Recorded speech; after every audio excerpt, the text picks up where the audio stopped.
Testemunho Felipe Pavan, primeiro ancião da Congregação Cristã no Brasil.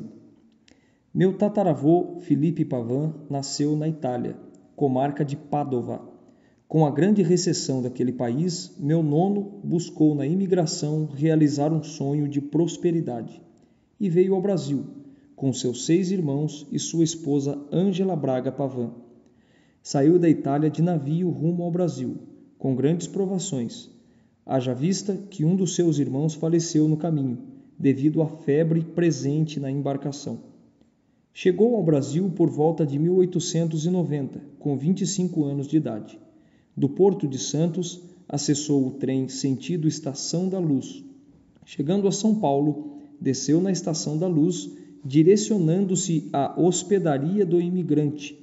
Ficou cerca de 8 dias neste local e, através da hospedaria, conseguiu emprego em uma serraria, chamada União, na região de Campos Elíseos, em frente à Igreja Coração de Jesus. Como ordenado desse emprego, comprou junto com seu irmão Mateus Pavan uma simples residência na Rua Alfândega número 64, iniciando-se assim a nova vida aqui no Brasil. Entre 1891 e 1897, Deus presenteou o seu lar com 3 filhos, sendo Elvira, Germino Pavan e Paulo Pavan, meu bisavô.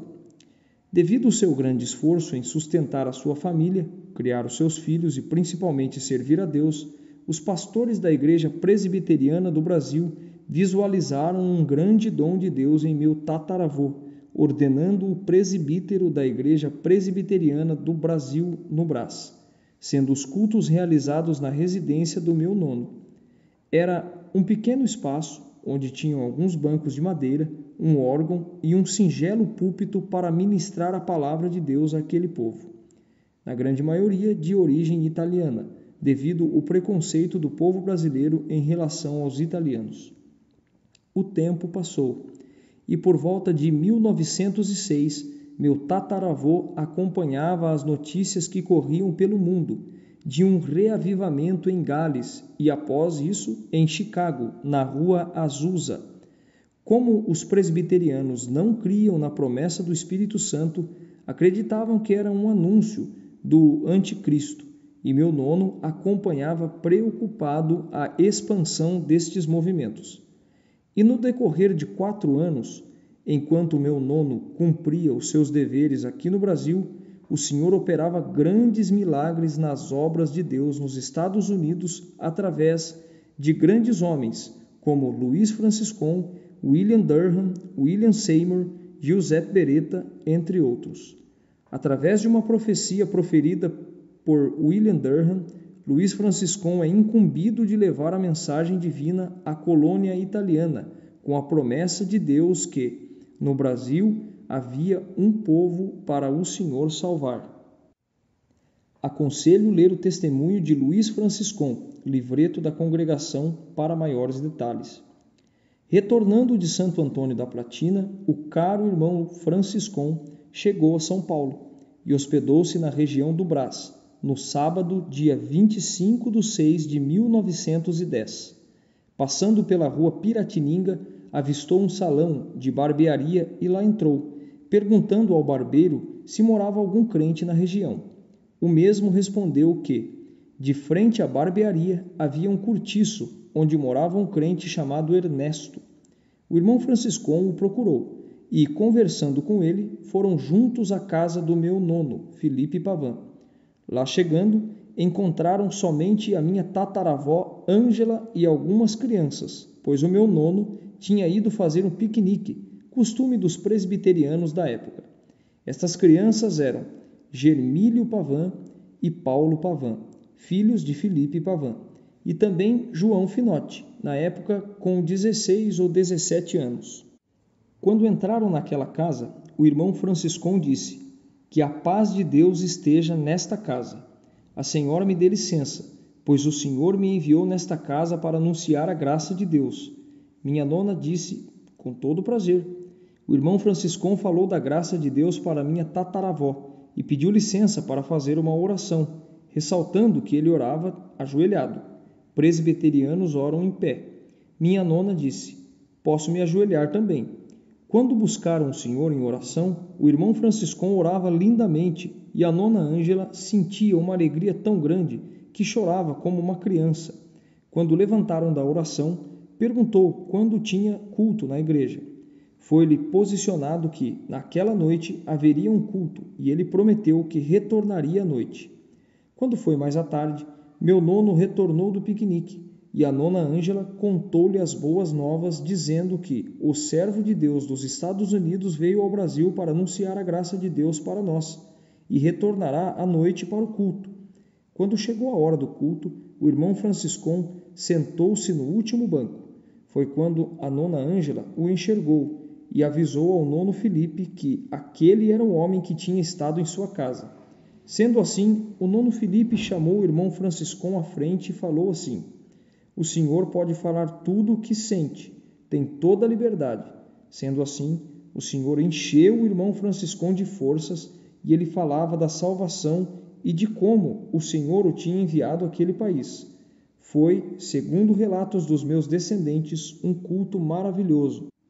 Findando o culto, o irmão Franciscão perguntou ao meu nono Felipe quando teria culto novamente, e devido às maravilhas que sentiram, seria feito outro culto amanhã. Assim foi feito por 3 dias seguidos, até que no terceiro dia o irmão Franciscão pregou a palavra em Atos dos Apóstolos, capítulo 2, e anunciava a promessa do Espírito Santo. Os presbiterianos não criam nesse dom e cantavam um hino: Teu Espírito derrama sobre nós, vindo eles a relatarem que o Espírito Santo já estava sobre eles. Expulsaram o irmão Franciscão de forma violenta, sendo que o mesmo pegou seu guarda-chuva e saiu dizendo: que a paz de Deus esteja convosco. No dia seguinte, o pastor Modesto Carvalhosa teve uma reunião com o meu nono Felipe Pavan, dizendo que não era para conceder liberdade ao Franciscão, pois ele era um falso profeta. Sendo assim, meu nono Felipe disse que, se era um falso profeta, não teria mais liberdade. No outro culto, o irmão Franciscão retornou e meu nono Felipe o procurou, dizendo que ele poderia se reunir com eles, mas que não teria liberdade, pois era um falso profeta. O irmão Franciscão disse que não era um falso profeta e que não tinha vindo ao Brasil por sua própria vontade. Ele deixou a fábrica de ladrilhos e a sua família a mandado de Deus e foi-se embora. Quando o irmão Franciscão saiu, o tio do nosso irmão João Finotti, Santo Pontalti e Isabela Pontalti saíram ao encontro do irmão Franciscão e lhe disse: o irmão vem fazer uma oração na minha casa? O irmão Franciscão disse: se Deus quiser, irei. Começaram a fazer os cultos na casa do irmão Santo Pontalti por 15 dias. Minha nona Ângela largava o culto da presbiteriana para estar junto com os irmãos nessa casa. No momento em que meu nono rejeitou o irmão Franciscão, entrou nele uma angústia de morte. Não tinha mais prazer em viver, não tinha forças para levantar e trabalhar, não conseguia se alimentar e dizia para minha nona: Ângela, o que será que eu fiz para não ter mais prazer neste mundo? Sinto uma angústia muito grande. E um dia, trabalhando na Serraria União, apareceu um anjo para ele. Nono Felipe descrevia-o dizendo que ele usava vestes de príncipe e o chamou pelo nome dizendo: Felipe, por que rejeitaste aquele meu servo? Eu o mandei aqui no Brasil, porque aqui tem um grande povo para salvar. Se você obedecer, será bem para a tua alma e terás a vida eterna. Senão, naquele dia, o fogo estará preparado para aqueles que não obedecerem ao Senhor Deus. E mostrava para ele o fogo. Naquele momento, o nono Felipe começou a pedir perdão a Deus e chorava muito. Quando retornou para casa, pediu para a nona Ângela que fosse ao encontro do irmão Franciscão, dizendo que queria conversar com ele. A nona Ângela disse: você o mandou embora e agora quer que eu vá e o chame? Quando ela o chamou, o irmão Franciscão ficou muito contente e disse: louvado seja Deus! Quando o Senhor quer operar, homem nenhum pode impedir a sua obra. Quando chegou à casa do irmão Nono Filipe, o mesmo abraçou-o e pediu-lhe perdão, dizendo: Ah, meu irmão, agora sei que é um enviado de Deus. Eu não sabia, pensei que era outra doutrina. E, ao anoitecer, no culto da presbiteriana, meu nono anunciou: Os que querem obedecer a Deus, fiquem conosco, e os que não, podem levar tudo embora, porque aqui vamos dar continuidade à obra de Deus dentro de sua doutrina. Dos que ficaram, totalizou-se 20 almas, inclusive a família do irmão João Finotti. Os pastores da igreja presbiteriana conseguiram uma carroça, levaram os bancos, o púlpito e o órgão embora. Mas, como o Nono Filipe trabalhava em uma serraria, construiu os bancos e a tribuna para acomodar os servos de Deus. Eram feitos 3 cultos por semana na Rua das Alfândegas, Brás, e nos outros dias eram feitos ajuntamentos de evangelizações nas casas dos outros irmãos. No domingo à tarde, faziam-se cultos no Jardim da Luz, na Praça Antônio Prado, na Água Branca, próximo da vidraçaria Saint-Gobain e Lapa, onde ficaram conhecidas as famílias Mazei, Peruque e Piro, que, por sinal, um dos seus filhos, José Piro, casou-se com uma filha do Nono Filipe, a irmã Elvira Pavan. Depois de 2 meses, no mês de agosto de 1910, foi realizado o primeiro batismo no rio Tietê, Ponte Grande, onde foram batizados pelo irmão Luiz Franciscon, o Nono Filipe Pavan, Ângela Pavan, Germílio Pavan, Paulo Pavan, Ernestina Finotti, João Finotti, Santo Pontalti, Isabela Pontalti, além de irmãos convertidos na época e o irmão Ernesto. No final de agosto, o Senhor mostrou ao irmão Franciscon que ele deveria ir ao canal do Panamá e sentia em seu coração de ungir o Nono Filipe como ancião. Porém, ele não tinha a promessa do Espírito Santo com evidência de novas línguas e não poderia ordená-lo. Buscaram a Deus em oração, mas o Nono Filipe não era selado.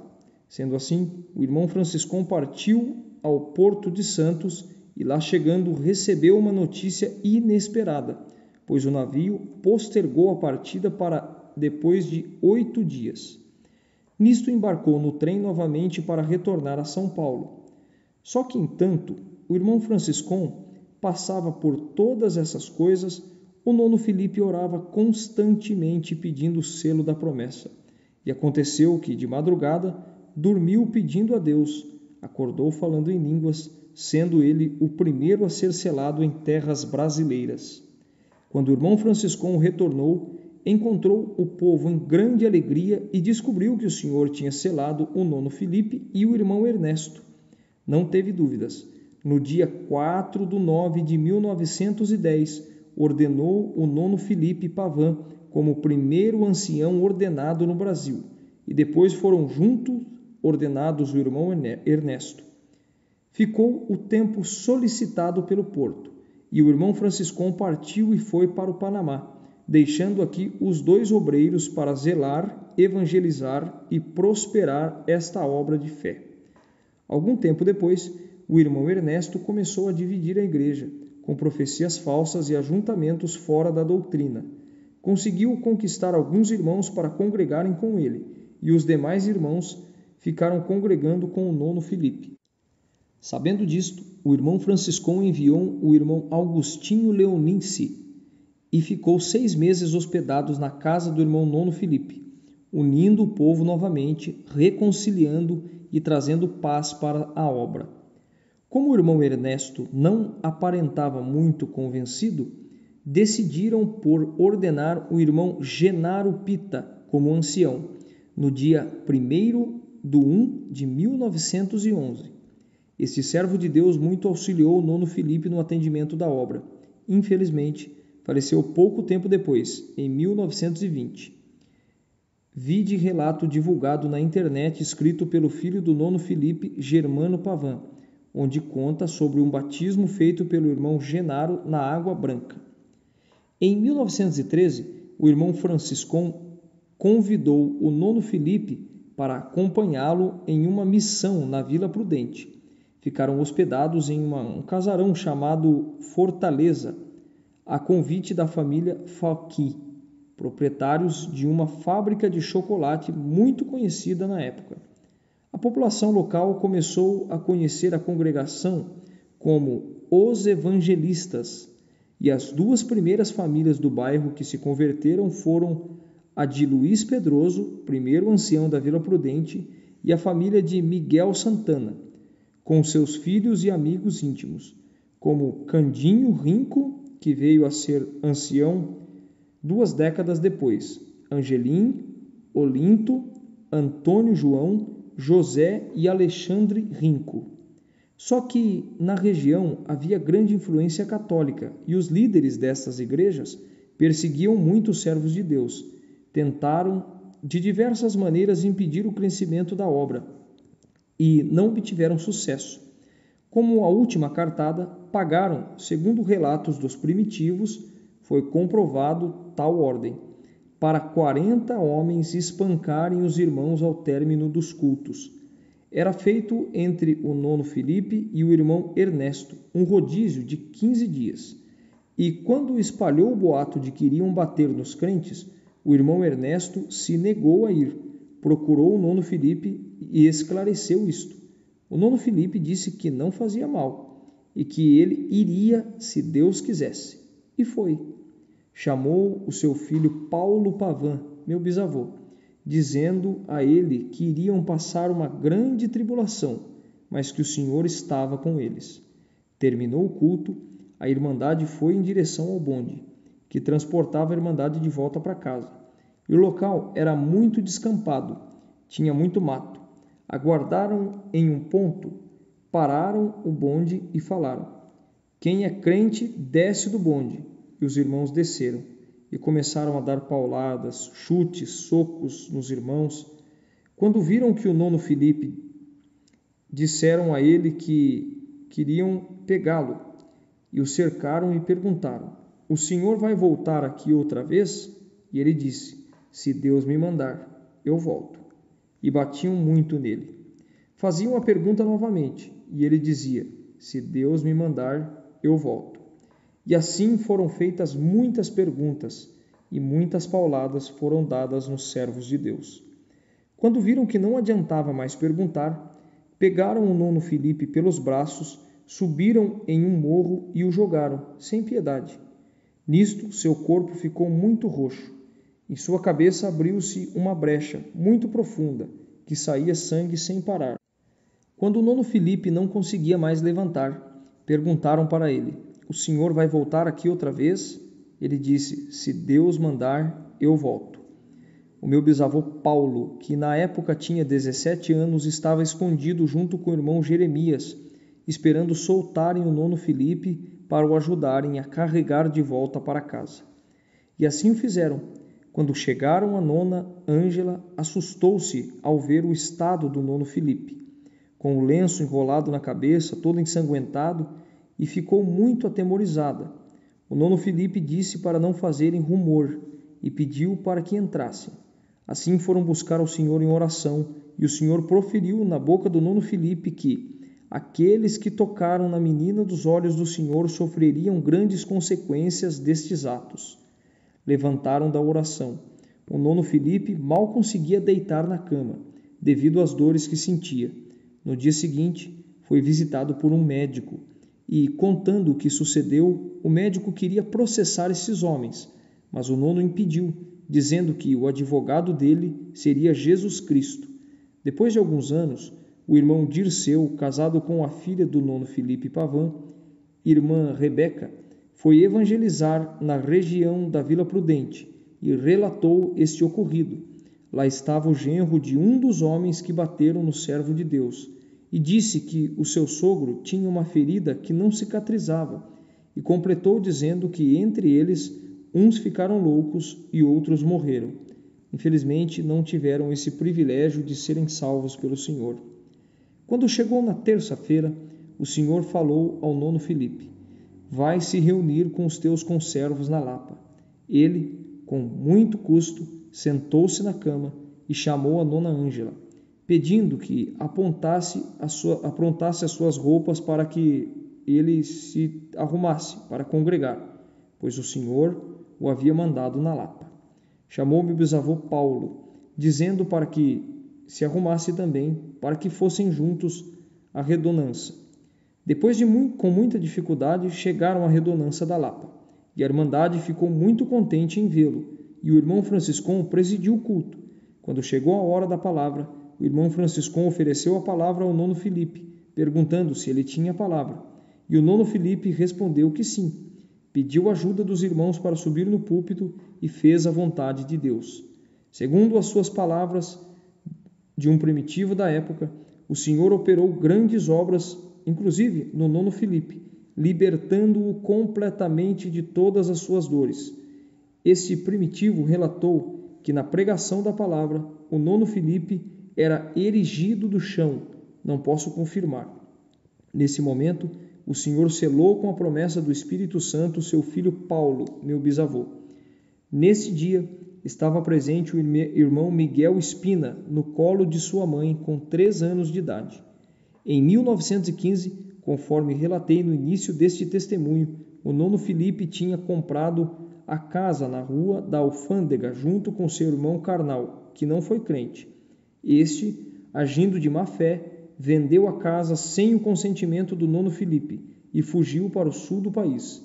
Ao nono Filipe coube esquivar-se dos escândalos e sair da casa.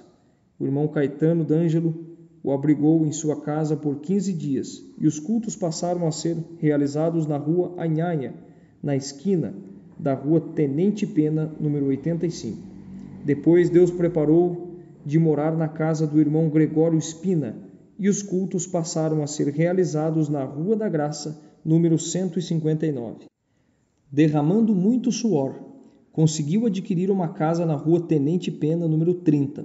Ali criou seus filhos, realizou os cultos junto à Irmandade, manteve-se firme até o Senhor o buscar para o seu reino de glória. A partir deste ponto, já havia evangelizado outras regiões, tal como Brás, Bom Retiro, Lapa, Vila Prudente, Água Branca, Santo André, Votorantim, Sorocaba, entre outros bairros e cidades. Inclusive, referente às famílias convertidas de Santo André, principalmente a família Zanetti, o nono Filipe realizou um batismo em 1916 na Ponte Pequena, São Paulo, batizando o irmão Antônio Zanetti, José Zanetti, entre outros. Depois realizou um batismo em Santo André, em 1917, no rio Tamanduateí, defronte da atual empresa Rodia, e foram muitos outros convertidos pelo Senhor. Quando foi em 1918, o nono Filipe tinha 53 anos de idade. Já possuía 10 filhos e já congregavam muitas famílias junto a ele. Ainda trabalhava na Serraria União, numa máquina de corte. Infelizmente, um dia, cortando tábuas de madeira, ocorreu um acidente e, escapando-se uma tábua, bateu contra o seu estômago. Isso muito o fez sofrer, pois não conseguia se alimentar, sentia fortes dores no peito. Mas, quando na hora da palavra o Senhor o usava com grande fervor. Quando foi uma quinta-feira, trabalhando na serraria, sentiu que o Senhor o recolheria. Baseado nisto, conversou com os seus colegas de trabalho, falando que logo o Senhor o recolheria e que seria um grande prazer que eles fossem ao seu funeral. Eles estranharam, mas confirmaram que iriam. Quando o nono Filipe chegou em casa, já não se sentia bem. Quando foi de madrugada, deu uma crise de dor muito forte e disse à nona Ângela que chamasse os seus filhos para orarem a Deus por ele. Assim fizeram, se ajoelharam de frente à cama e quando estavam orando, a nona Ângela viu uma nuvem branca que o cobriu. Naquela hora, o Senhor falou para o nono Filipe que, amanhã, às 12:30, venho te recolher. Isso foi numa quinta-feira, dia 4/7/1918. No amanhecer do dia 5/7/1918, sexta-feira, o nono Filipe pediu para a nona Ângela que preparasse as suas roupas e expressou o desejo de se arrumar para esperar em comunhão pelo Senhor. Logo em seguida, chegou à sua casa uma irmã chamada Beatriz, e o nono Filipe pediu que ela anunciasse aos irmãos da igreja para que viessem todos se reunir ali, pois o Senhor o viria buscar às 12:30. A irmã assim fez. Convocou a todos e, quando chegaram, viram o nono Filipe sentado na sala, lendo a palavra de Deus. Conversaram bastante sobre a obra de Deus, e quando chegou 12:20, o nono Filipe falou: Vamos buscar ao Senhor em oração, pois logo o Senhor vem me recolher. Puseram-se em oração, e 12:30 o Senhor o recolheu para a sua glória. Estavam todos em prantos, principalmente a nona Ângela e os seus filhos. E uma vizinha que morava pertinho, não era serva de Deus, entrou na sala e disse para a nona Ângela não chorar, pois o seu Filipe não tinha morrido, foi uma vertigem que deu nele. Começou a esfregar os seus braços com vinagre e de repente o nono Filipe retornou, dizendo a ela: Arrependa-te, busque a salvação, porque a minha hora já é chegada. E tornou a falecer de forma definitiva rumo à eternidade com o Senhor. Isso foi, além de meus descendentes, testificado, relatado e contado por muitos irmãos primitivos da época que estavam naquela casa. Foi considerado morto às 13 horas pelo Dr. José Rebelo Neto. Causa da morte, síncope cardíaca, sendo enterrado no cemitério do Araçá, sob a ajuda financeira do servo de Deus Antônio Cardoso Gouveia, que seria ordenado décadas depois para diácono do Bom Retiro. Todos os filhos do nono Filipe foram fiéis ao Senhor até a morte, e a sua descendência até os dias atuais servem a Deus, por misericórdia, da qual também faço parte, sendo eu a 5ª geração de família dentro da congregação cristã no Brasil, esperando no retorno do Senhor Jesus. Deus vos abençoe, de vosso irmão na fé. Deus seja louvado. Amém. Irmãos, inscrevam-se no canal para receberem notificações das próximas obras. Deus abençoe. Amém.